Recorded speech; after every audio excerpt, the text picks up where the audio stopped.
नमस्कार, welcome to career 247। मैं हूं प्रशांत धवन और इस वीडियो में हम बात करने वाले हैं एक बहुत इंपॉर्टेंट टॉपिक के बारे में। चाइना का हाइड्रोजन बॉम्ब। बिना यूरेनियम, बिना प्लूटोनियम के चाइना ने सीख लिया है कि लार्ज स्केल डिस्ट्रक्शन कैसे करनी है। और भारत के लिए यह डेवलपमेंट बहुत इंपॉर्टेंट है क्योंकि चाइना लिटरली हमारा नेबरिंग कंट्री है।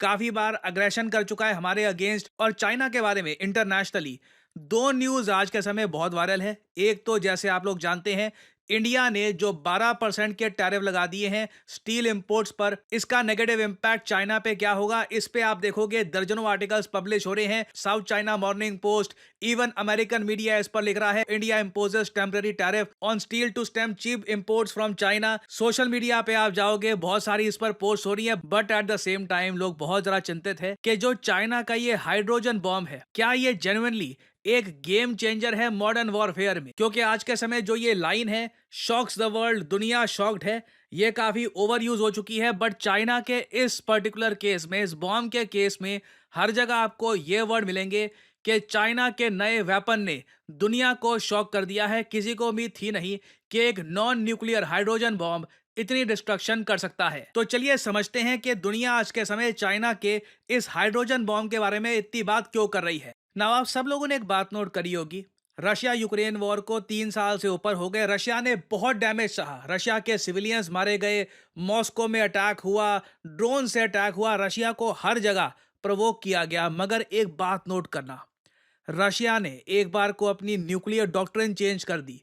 ये बिल्कुल तैयार थे न्यूक्लियर वेपन्स यूज करने को, मगर रशिया ने अभी तक यूक्रेन पर एक भी न्यूक्लियर वेपन यूज किया नहीं है। जबकि आप अगर कंपैरिजन में देखो, वर्ल्ड वॉर 2 में जब जापान ने एक बार पर्ल हार्बर पे क्या अटैक कर दिया, यूएसए ने सीधा उसके बाद पैसिफिक ओशन में जापान की नेवी डिस्ट्रॉय कर दी और अल्टीमेटली हिरोशिमा नागासाकी 2 शहरों पर एटॉमिक बॉम्ब गिरा दिए। ना रशिया ने अभी तक न्यूक्लियर वेपन्स यूज क्यों नहीं किए, इसको लेकर 2-3 थ्योरीज है। पहली थ्योरी तो ये है, रशिया को ना आज से 1 साल पहले उम्मीद लग गई थी कि डोनाल्ड ट्रंप वापस पावर में आ जाएंगे। कई जियोपॉलिटिकल एनालिस्ट ये मानते हैं कि अगर डोनाल्ड ट्रंप प्रेसिडेंसी ना जीतते या फिर डोनाल्ड ट्रंप मारे जाते असैसिनेशन अटेम्प्ट में और ट्रंप की जगह कमला हैरिस या फिर कोई और बन जाता प्रेसिडेंट, उस केस में रशिया के न्यूक्लियर वेपन्स यूज करने के चांसेस काफी हाई। रीजन आप सब लोग समझ सकते हैं, डोनाल्ड ट्रंप की नीति ऐसी है कि इन्होंने यूक्रेन पर बहुत सारा प्रेशर डाल दिया है। यूक्रेन की आर्मी, यूक्रेन के लोग बहुत ज्यादा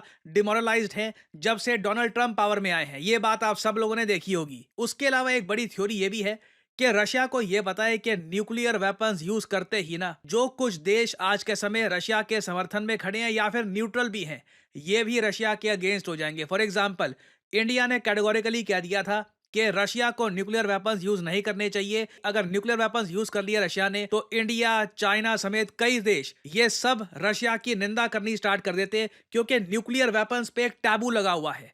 हिरोशिमा नागासाकी के बाद से ना, न्यूक्लियर वेपन्स कभी यूज करने नहीं है। ह्यूमैनिटी के लिए, ह्यूमंस के फ्यूचर के लिए, ये आप कह लीजिए एक अनस्पोकन रूल बन चुका है ह्यूमन बींग्स के बीच में कि न्यूक्लियर वेपन जो भी देश यूज करेगा ना, इसके बाद वो कंट्री पूरी धरती का सर्वनाश चाहता है। तो रशिया ने इसलिए न्यूक्लियर वेपन्स यूज किए नहीं। और मैं आपको ये बता दूं, फ्यूचर में भी ना, मान लीजिए चाइना फंस जाता है ताइवान में, चाइना अटैक करता है ताइवान को, और जिस तरीके से यूक्रेन में फंस गया रशिया, वैसे ही चाइना फंस जाता है ताइवान में।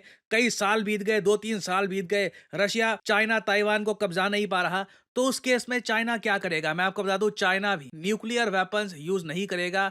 चाइना को चाहिए होंगे ऑल्टरनेटिव्स, और उस ऑल्टरनेटिव की खोज में चाइना ने रिसेंटली टेस्ट किया है एक नॉन न्यूक्लियर हाइड्रोजन बॉम्ब, जिसका ब्लास्ट पहुंच जाता है 1000 डिग्री सेल्सियस तक। ये किसी भी टीएनटी ब्लास्ट से 15 गुना ज्यादा लंबा लास्ट करता है। तो मतलब कि अगर लार्ज स्केल पर आपने ये ब्लास्ट किया तो ह्यूमन बींग्स की लाशें तक नहीं मिलेगी यहाँ पर, क्योंकि 1000 डिग्री सेल्सियस में सब कुछ जल जाएगा। और बहुत लंबे समय तक ह्यूमन बींग्स ये मानते थे कि इस तरीके की डिस्ट्रक्शन, टीएनटी से भी 15 गुना लॉन्गर एक्सप्लोजन, 1000 डिग्री सेल्सियस तक के टेम्परेचर पहुंचा देना, और ये सब कुछ एक कॉम्पैक्ट 2 केजी डिवाइस में करना, लोगों ने कभी सोचा नहीं था कि ये सब कुछ बिना यूरेनियम यूज किए, बिना प्लूटोनियम यूज किए पॉसिबल है। जैसे आप लोग जानते हैं, न्यूक्लियर वेपन कोई भी अगर यूज करे तो उसमें आपको यूरेनियम या फिर प्लूटोनियम चाहिए होगा। प्लूटोनियम सिंस बहुत रेयर होता है, बहुत महंगा होता है, प्लूटोनियम वाले बॉम्ब्स यूज करते नहीं है लोग, प्लूटोनियम वाले बॉम्ब्स बनाते नहीं है कंट्रीज। ज्यादातर कंट्रीज फोकस करते हैं यूरेनियम बेस्ड बॉम्ब्स पर।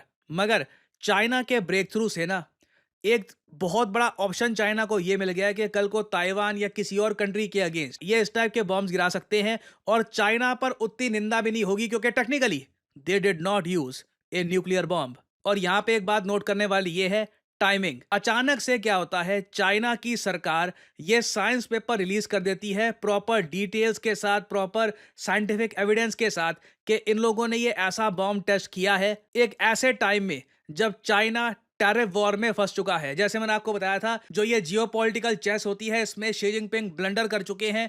डोनाल्ड ट्रंप के टैरिफ पर रिटेलिएशन करके आज के समय चाइना पर अप टू 245% टैरिफ लग चुके हैं। तो ऐसे टाइम में चाइना दुनिया को ये बता रहा है कि इनकी जो China state ship building corporation है, जो यूजुअली चाइना के अंडर वाटर वेपन सिस्टम बनाती है, इन लोगों ने ये magnesium based solid state hydrogen storage material वाला बॉम्ब बना दिया है। ये क्लियर मैसेज सेंड किया जा रहा है यूएसए को कि ये कैपेसिटी है आज के समय चाइना की, ये सब चाइना कर सकता है। और यहाँ पर देखो, कुछ लोगों को टेक्निकली कंफ्यूजन भी होगा। कई बार आपने हिस्ट्री के चैप्टर्स में या फिर किसी आर्टिकल में पढ़ा होगा कि 1952 में यूएसए ने पहला हाइड्रोजन बॉम्ब टेस्ट किया था। तो यूएसए तो ये 1952 में कर चुका है, चाइना ने अभी किया, तो हम ऐसे क्यों बात कर रहे हैं। देखो अगेन, दो टाइप के बॉम्ब्स होते हैं। अगर हम न्यूक्लियर बॉम्ब्स की बात करें जहां पर इधर आप फिजन या फ्यूजन का यूज कर रहे हैं, एक होता है एटॉमिक बॉम्ब, एक होता है hydrogen bomb. Atomic bomb fission bombs होते हैं और hydrogen bombs thermo nuclear bombs होते हैं।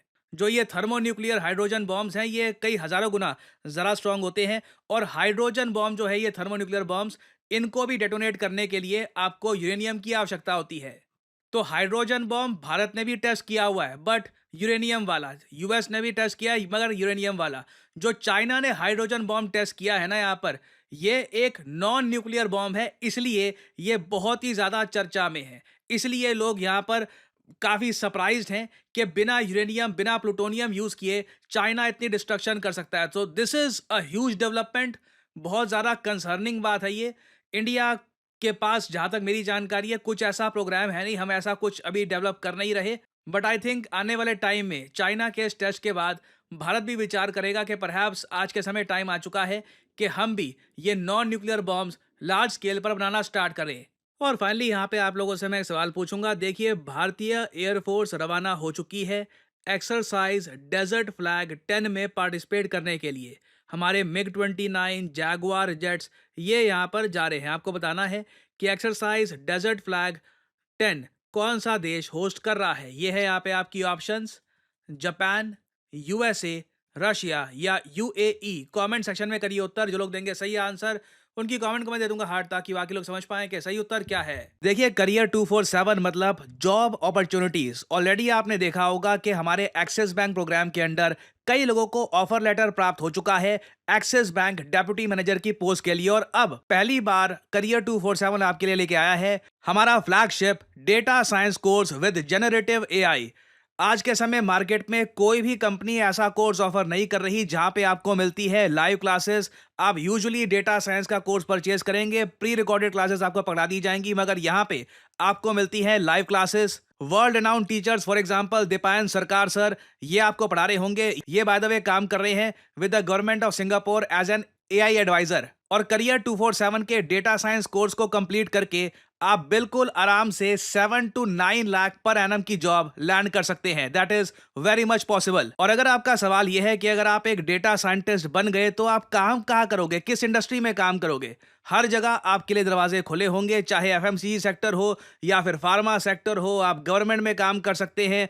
इवन करियर 247 में मैं आपको बता दूं, हम लोगों ने बहुत सारे डेटा साइंटिस्ट हायर कर रखे हैं, because every company needs data scientists. इनकी डिमांड बढ़ती जा रही है। और आपको करना क्या है, अभी भी आपके मन में बहुत सारे सवाल होंगे। आप सिंपली क्या करिए, ये जो वीडियो आप देख रहे हैं इसकी कमेंट सेक्शन में आपको जाना है और यहां पे आपको लिंक मिल जाएगा build your career with India's first data science and machine learning gen AI course.